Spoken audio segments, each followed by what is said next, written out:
जैसे राम, अभी हम लोग नीतीश भाई जी के साथ हैं, जो जमुई की घटना हुई थी, वहाँ के चेयरमैन है नगर परिषद से, वाइस चेयरमैन है नगर परिषद से, और इन्हीं के ऊपर वो घटना हुआ है, बहुत जानलेवा हमला हुआ है। ये आप देख सकते हैं इनका स्थिति क्या है। अभी तो थोड़ा बहुत रिकवर भी हुए हैं, ये पूरा आँख और ये पूरा इनका अंदर का जबड़ा से भी इनके ब्लीडिंग वगैरह हुआ था, हाथ भी टूट गया है इनका। अब इस विषय को लेते हुए अब सोचिए इनके ऊपर भी FIR हो गया है। कुछ लोग आडंबर क्रिएट कर रहे हैं, कुछ लोग मंत्री सांसद होकर के भी, कि भाई हिंदू वहाँ पे मस्जिद में नमाज पढ़ने गया था, ऐसा गलत बात है। वो वीडियो हम लोग के भी सामने आया है। ये जाकर के हनुमान मंदिर के प्रांगण में इन्होंने हनुमान चालीसा का पाठ किया है, और हम अपने भगवान के जहाँ स्थली है वहाँ पाठ करेंगे, ना कि किसी मस्जिद या मदरसे में।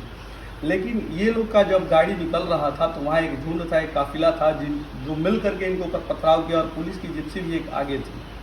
और इस विषय को भारत के जितने भी लोग हैं सब कुछ करीब करीब जान रहे हैं, और बिहार भाजपा के भी लोग जान रहे हैं। तो मैं निवेदन करूंगा बिहार भाजपा के उस सरकार से कि अगर हिंदुओं के ऊपर जब अत्याचार होता है तो आप मौन हो जाते हैं, लेकिन जब वोट की बारी आती है तो आप हिंदू की बात करेंगे। तो जब हिंदू सुरक्षित ही नहीं रहा तो वोट आपको कैसे करेगा? इस विषय को सोचिएगा बड़ा गंभीरतापूर्वक। इनके तकलीफ को हम नहीं समझ पाएंगे, यही तकलीफ को झेल रहे हैं अब। हाँ, तकलीफ इस चीज़ का है क्योंकि इस चीज़ को हम लोग भी झेले हैं। दर्द इस चीज़ का है कि वो समाज जो जात पात में बटा हुआ और जिनके ऊपर जानबूझकर बदलाव किया गया है, ये लोग किसी को उकसाने नहीं गए थे, ना किसी को अलग चीज़ भाषा का प्रयोग कर रहे थे। ये शांतिपूर्वक वहाँ से निकल रहे थे, लेकिन ये लोग के ऊपर इतना बड़ा मतलब जानबूझकर षड्यंत्र करके इनके ऊपर हमला किया गया। और सोचिए कि ये लोग का FIR में नाम डाल दिया। कितने लोगों का नाम डाला गया नीतीश जी? लगभग 40 से अधिक लोग हैं। बाई नेम 40 से अधिक लोग हैं। जी। आपका भी नाम है? मेरा भी उसमें नाम है जी साहब। ये 8 लोग इनको मार करके आप घायल अधमरा कर दीजिए, उसके बाद FIR में भी नाम डाल दीजिए, इसलिए क्योंकि ये हिंदू है और हिंदुत्व की बात करते हैं। तकलीफ इसी चीज़ का है कि हम उस सरकार में जी रहे हैं जो जय श्री राम को कहते हैं, लेकिन तकलीफ सबसे ज़्यादा है कि उस राम के शिष्यों का मूल उनके नज़र में नहीं है, बस केवल झंडा उठाने तक मूल है। तो ये सही नहीं है। हम सभी राम भक्तों को एकत्रित होकर के समस्त हिंदू समाज के योद्धाओं का साथ देना पड़ेगा जो संघर्ष कर रहे हैं हिंदुत्व के लिए।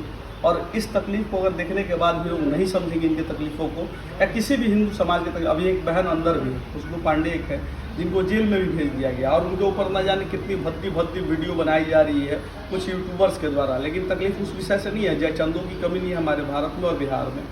लेकिन सच्चे सनातनी का साथ देने वाले सच्चे योद्धा कहाँ गए, जो केवल सोशल मीडिया पे इस बात को रखने से कुछ नहीं हुआ। धरातल पे भी इसके लिए हम सभी को सरकार से मांग करना होगा, इस बात को रखना होगा कि हम जाएँ तो जाएँ किसके पास? कांग्रेस के पास जाएं जो खुल करके मुसलमान की बात करता है, RJD के पास जाएं कि जो खुल करके मुसलमान की बात करता है, और वो साथ भी देता है। लेकिन आप हिंदू हिंदू कह के भाजपा की सरकार हिंदुत्व का साथ नहीं दे रही है, तो हिंदू कहाँ जाएगा? ये विषय संज्ञान में अपने लीजिए। भाजपा के जितने भी सेंट्रल पैनल है या बिहार पैनल के लोग हैं, इस विषय को संज्ञान में लीजिए और त्वरित तरीके से कार्रवाई करते हुए ये निर्दोष व्यक्ति हैं और इनका नाम केस से हटाया जाए। जितने भी लोग फंसे हुए उनका नाम केस से हटाया जाए। और इनकी कुर्की जब्ती का भी ये किया गया है, ऐसा आप बता रहे थे सामने। जी, सुनने में आया कि कुर्की जब्ती के लिए कोर्ट में अपील किया है जिला प्रशासन। अब बताइए कि जो आदमी अस्पताल में एडमिट है, जबकि सब कोई जान रहा है, यहाँ तक कि वहाँ की विधायिका भी आई थी आपसे मिलने के लिए। जी। सब कुछ संज्ञान में है वहाँ के प्रशासन का, लेकिन ऐसा एकदम अत्याचार ये सही नहीं है।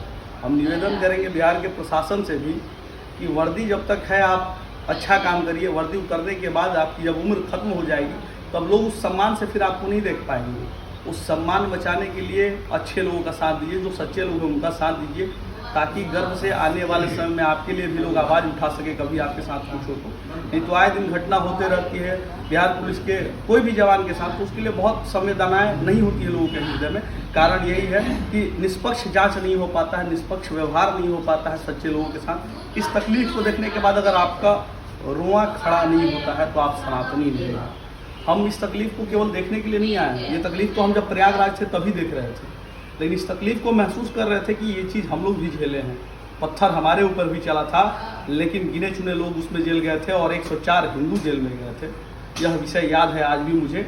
बहुत सारे मुकदमों से हमें भी रिहाई मिला है, ऐसा नहीं है, लेकिन संघर्ष करना पड़ा है झूठे केस में हम लोगों को। और आप इस प्रयास को किए हैं, लेकिन इस प्रयास का दर्द भाजपा को भी समझना पड़ेगा। और आप लोग भी अगर स्वस्थ हो जाइएगा तो इस विषय को रखिए कि हम आपके लिए हैं तो हमारे लिए कौन रहेगा। बाकी हम सभी आपके साथ हैं। हिंदू पुत्र संगठन का एक एक कार्यकर्ता योद्धा, हमारे भैया संरक्षक है राजीव ब्रह्मशी जी, वो भी आपके लिए तदेव आवाज़ उठा रहे हैं। खुशबू पांडे हो, चाहे आप हो, चाहे छोटा कोई भी कार्यकर्ता, उसके लिए आवाज़ उठाया जा रहा है। देखिए, हमारी औकात जितनी हुई हम लोग उतना ही करेंगे। हम लोग गवर्नमेंट्स नहीं हैं। गवर्नमेंट में बैठने वाले लोग अपनी बात को रख ही नहीं पा रहे हैं। अब सोचिए कि जदयू के नेता बोल रहे हैं कि मस्जिद में हनुमान चालीसा पढ़ा जा रहा था। दुर्भाग्य है वैसे नेता का। हम लोग अपने हनुमान जी के मंदिर के प्रांगण में पढ़ रहे थे हनुमान चालीसा, इसका साक्ष्य भी है।